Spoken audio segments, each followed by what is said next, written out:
ஒரே பதட்டமாக கீழே வந்து பார்கிறாரா? ஒருவன் தன் முகத்தை மூடி நின்று கொண்டிருப்பதைப் போல தெரிந்தது. அவன் நிழல் மட்டும். கதவு முழுவதும் தன்னந்தனியே மூடிக்கொண்டது. நித்யா பரவசமாக யார் என்று கூப்பிட்டார். ஆனால் எந்த சத்தமும் இல்லை.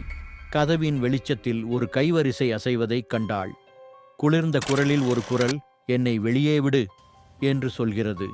அவள் கதவை திறக்கலாமா இல்லை என்று 2 வினாடிகளில் யோசிக்கிறாள். அடுத்த நிமிஷம் கதவை இறுக்கமா பூட்டுகிறாள்.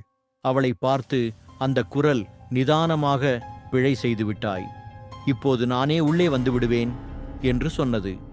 அடுத்த சில வினாடிகளில் வெளிச்சம் மாறிவிட்டது. வீடே திகில் சூழ்ந்தது. கதவின் எதிரே நின்ற நித்யாவின் நிழலே மாறி அவளை பார்த்து சிரிக்க ஆரம்பித்தது. அந்த நிழலின் குரல் நித்யாவின் குரலாக மாறியது.